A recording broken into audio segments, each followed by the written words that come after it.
torí pé wọ́n ti mọ̀ wọ́n ṣùgbọ́n ọ̀pọ̀lọpọ̀ àwa mùsùlùmí náà látakò wọn nígbà yẹn lọ́hùn òun náà ló ń ṣẹlẹ̀ báyìí o ọ̀pọ̀lọpọ̀ àwọn tẹ́ ẹ rí tí wọ́n ń sọ̀sọ̀kúsọ nínú Islam lónìí wọ́n plot wọn sínú Islam ni wọ́n kì í ṣe mùsùlùmí. Islam kì í ṣe ẹ̀sìn jàgídíjàgan Islam kì í ṣe ẹ̀sìn pààyàn-pààyàn Islam kì í ṣe ẹ̀sìn ṣe tiẹ̀ kí n ṣe tèmi ẹ̀sìn ìfẹ́ ẹ̀sìn àlàáfíà òun ni Islam ṣùgbọ́n ọ̀pọ̀lọpọ̀ àwọn abẹnugan tá à ń rí lórí Facebook lénìí ọ̀rọ̀ tí wọ́n ń sọ ló kàn fi ọ̀pọ̀lọpọ̀ àwọn èèyàn mo ti rẹ́ lómi tó jẹ́ pé mùsùlùmí náà tó lóun ṣe Islam pé òun ti di owó tí ẹ ṣe kọ́kọ́ mọ́ nítorí òun ṣe wáyé òun ṣe kọ́kọ́ mọ́ pé àfa kan ní tá bá pe Ọlọ́run ní tá bá pe Allah ní Ọlọ́run kèfèrí ni ẹ ìwọ tó bá sọ pé Ọlọ́run Allah kèfèrí ni ẹ tó bá pe Allah ní Olódùmarè kèfèrí ni ẹ tó bá pe Allah ní Olúwa kèfèrí ni ẹ ẹ gbà mí ṣé bẹ́ẹ̀ náà ni Yorùbá ò ní orúkọ tí wọ́n fi ń pe ẹlẹ́dàá tó dá wa mọ́ ni.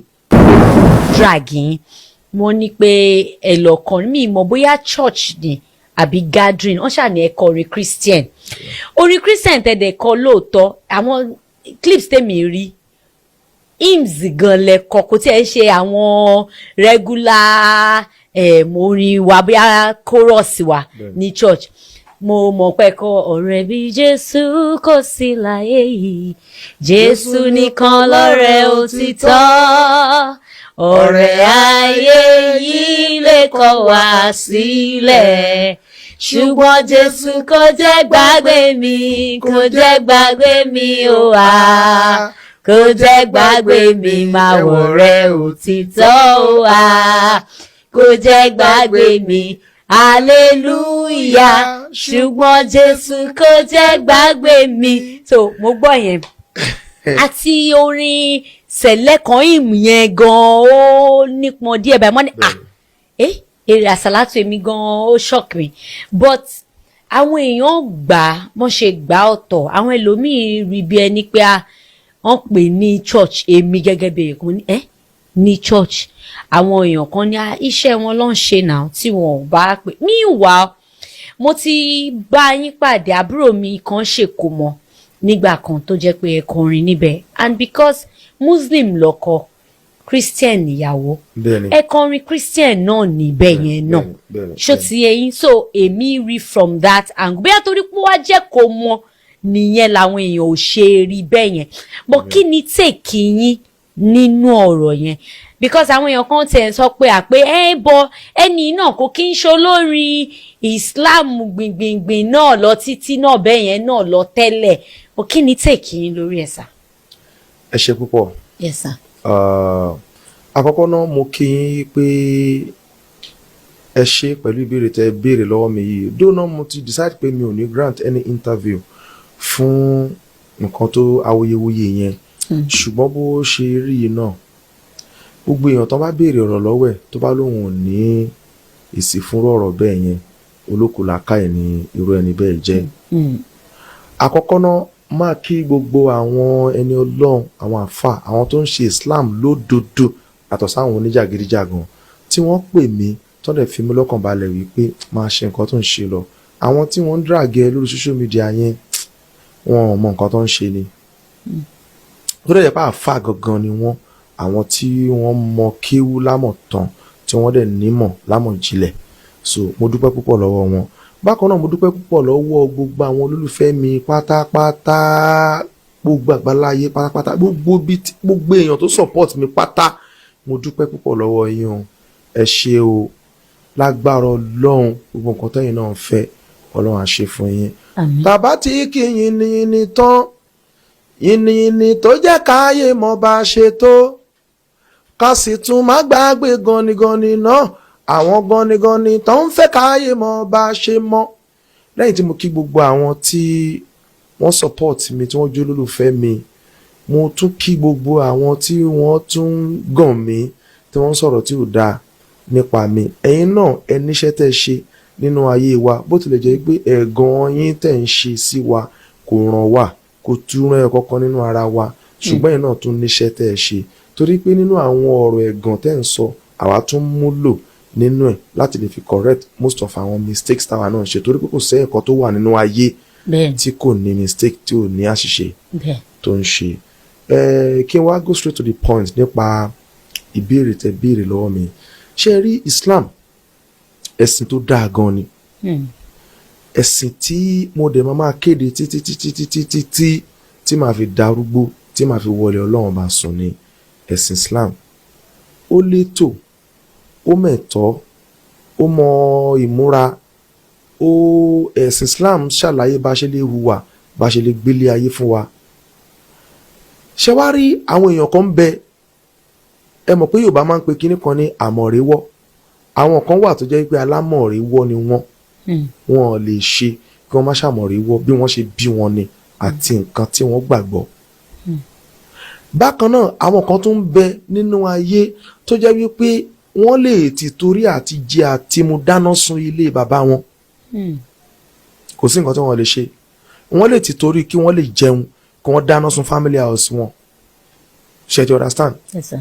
Kí ni reason ni wípé ìwọ tí o fi tipátipá mú mi pé kí n wá ṣoríire, ò ń gun mọ́tò dẹ̀ndẹ̀dẹ̀ndẹ̀ 2026 model Highlander, ó kọ́lé dẹ̀ndẹ̀dẹ̀ndẹ̀ sí orí ilẹ̀ tó níye. Ẹ̀mọ̀ pọ́tọ̀ ni kéèyàn kọ́lé sí ilẹ̀ tó ń ta a plot ibẹ̀ ní 1 million naira, ọ̀tọ̀ ni kéèyàn kọ́lé sórí ilẹ̀ tó ń ta a plot ibẹ̀ ní 100 million naira. Bẹ́ẹ̀ni sir. Ibi tó lágbára, ibi tílẹ̀ ti lówó lórílẹ̀ ń kọ́lé yín sí. Tẹ́ ẹ bá kọ́ school, ọmọ mẹ̀kúnnù ò lè lọ síbẹ̀ láti lọ kàwé. Ó wá pè mí wípé kémi náà máa bọ̀ kó o fi bó ṣe ń rí ọlá yẹn, bó ṣe ń rówó yẹn kó o fi hàn mí kí ni mi ò gbà, kó wá fà mí tipátipá pé dandandandan o gbọ́dọ̀ ṣoríire o gbọ́dọ̀ lọ́lá o, ìwọ náà gbọ́dọ̀ lówó lọ́wọ́ o wá ń fẹ́ fi tipátipá fà mí pé kí n wá wà lùjọ́ náà. Sórí ẹni yẹn pé orí ẹni yẹn ò pé ó fi tipátipá fà mí pé kí n wá lówó bí wọ́n ṣe ń ní, kí n wá lọ́lá bí wọ́n ṣe ń ní, ó wá fẹ́ fi tipátipá fà mí pé kí n wá wà àlùjọ́ náà. Àlùjọ́ náà ti tiẹ̀ tó kọ́ àbí tọ́lọ́hun. Àlùjọ́ náà tiẹ̀ tó kọ́ àbí tọ́lọ́hun. Ẹ̀dẹ̀ lè wà àlùjọ́ náà tẹ́ ẹ bá ti kú. Èyàn dẹ̀ lè wà àlùjọ́ náà tí ó bá ti kú. Ṣó fẹ́ ń kú ni. Mo ti rí nínú àwọn tó ń drag mi ẹ̀gan pàápàá tó ní pé ó yẹ kán lọ bẹ́rí ẹ̀ fóògùn ni, ó yẹ kán lọ bẹ́rí ẹ̀ ni, ó yẹ kán lọ bẹ́rí ẹ̀ ni. Torí kí ni Ọlọ́run ṣàánú fún wa. Mo ti wá nọ́mbà ẹni ẹ̀gan pàápàá kí n pè pé kó wá bá mi nílé inú ilé ọ̀dọ̀ mi gangan ni kó wá ṣe é, kó wá bẹ́rí mi lójú àwọn ọmọ mi o.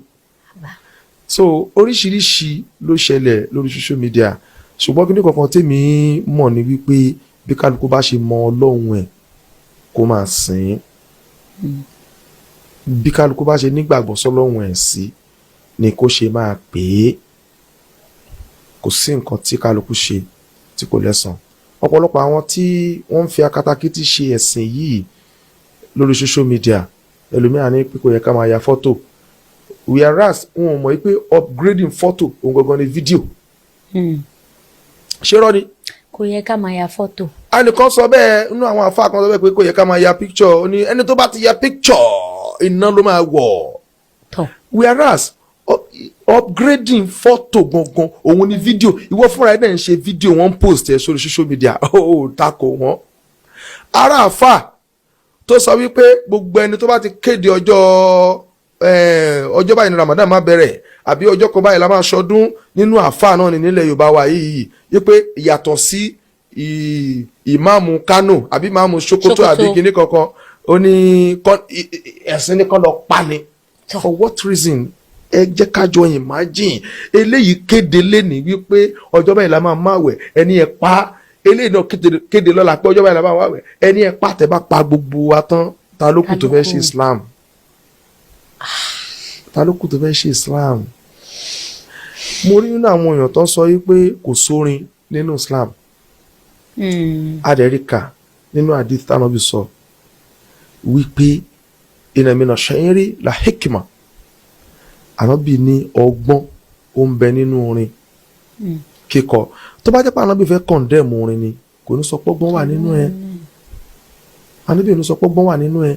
Ọlọ́run tó ṣẹ́bi lé àwọn kọrin nínú Quran lóòótọ́ ni. Ọlọ́run sọ wípé ibi dandan kó máa bá gbogbo kọrin ó wà nínú Quran. Ṣùgbọ́n tẹ́ bá tún kà síwájú ó tún sọ wípé àyàfà àwọn tí wọ́n bá ń kọrin wọn yẹn pẹ̀lú ìbẹ̀rù Ọlọ́run.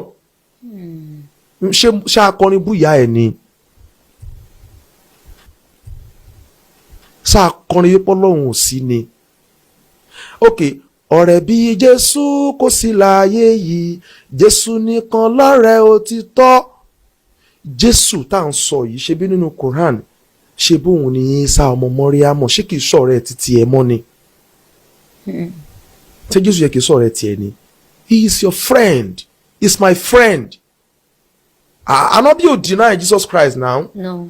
Tabaníkàkà ní méní méjì mẹ́ta mẹ́rin márùn-ún iye ìgbà tọ́lọ́run fi dárúkọ Jésù nínú Quran ó ju tànábì lọ. Ṣé Jésù yẹn kìí sọ̀rọ̀ ẹ̀ títí ẹ mọ́ ni? Sọ́lọ́run rán sí ẹni, ṣé kò wá jíṣẹ́ fún ẹni? Islam sọ pé ká tako Jésù. Islam sọ fún wa pé ká tako Jésù. Èmi ò rí bí tí wọ́n ti ka títí wọn tí tó fi rí bẹ́ẹ̀ yẹn. Bàbá wa Mudir Morkas, mo máa ń gbé kudus fún wọn pẹ̀lú ọ̀pọ̀lọpọ̀ àwọn ọ̀rọ̀ tí wọ́n máa ń sọ. Wọ́n ti sọ ti pẹ́ wípé àwọn kan ń bọ̀ nínú Islam tó fẹ́ dá Islam rú. Wọ́n kì í ṣe ọ̀rẹ́ Islam, ọ̀tá Islam ni wọ́n wá dá Islam rú. Wọ́n ti sọ ti pẹ́. Mudir Morkas ti sọ ti pẹ́. Wọ́n dẹ̀ sọ ìpìlẹ̀ wọn, wọ́n sọ wà tí wọ́n máa wò fún wa torí pé wọ́n ti mọ̀ wọ́n. Ṣùgbọ́n ọ̀pọ̀lọpọ̀ àwa mùsùlùmí náà la takò wọ́n nígbà yẹn lọ́hùn. Òun náà ló ń ṣẹlẹ̀ báyìí o. Ọ̀pọ̀lọpọ̀ àwọn tẹ́ ẹ rí tí wọ́n ń sọ̀sọ́kúsọ nínú Islam lónìí, wọ́n plot wọn sínú Islam ni wọn kì í ṣe mùsùlùmí. Wow. Islam kì í ṣe ẹ̀sìn jàgídíjàgan. Islam kì í ṣe ẹ̀sìn pààyàn-pààyàn. Islam kì í ṣe ẹ̀sìn ṣe tiẹ̀ kí n ṣe tèmi. Ẹ̀sìn ìfẹ́, ẹ̀sìn àlàáfíà, òun ni Islam. Ṣùgbọ́n ọ̀pọ̀lọpọ̀ àwọn abẹnugan tá à ń rí lórí Facebook lénìí, ọ̀rọ̀ tí wọ́n ń sọ ló ń confuse ọ̀pọ̀lọpọ̀ àwọn èèyàn. Mo ti rẹ́ lómi tó jẹ́ pé mùsùlùmí náà tó lóun ò ṣe Islam mọ́ pé òun ti di òun ò tẹ̀ ṣe kọ́kọ́ mọ́ ń tòun òun ṣe wá yìí òun ò ṣe kọ́kọ́ mọ́. Wípé àfa àkọ́ni tá a bá pe Ọlọ́run ní tá a bá pe Allah ní Ọlọ́run kèfèrí ni ẹ. Ìwọ tó bá sọ yìí pé Ọlọ́run Allah kèfèrí ni ẹ. Tó bá pe Allah ní Olódùmarè kèfèrí ni ẹ. Tó bá pe Allah ní Olúwa kèfèrí ni ẹ. Ẹ gbà mí, ṣé bẹ́ẹ̀ náà ni Yorùbá ò ní orúkọ tí wọ́n fi ń pe ẹlẹ́dàá tó dá wa mọ́ ni?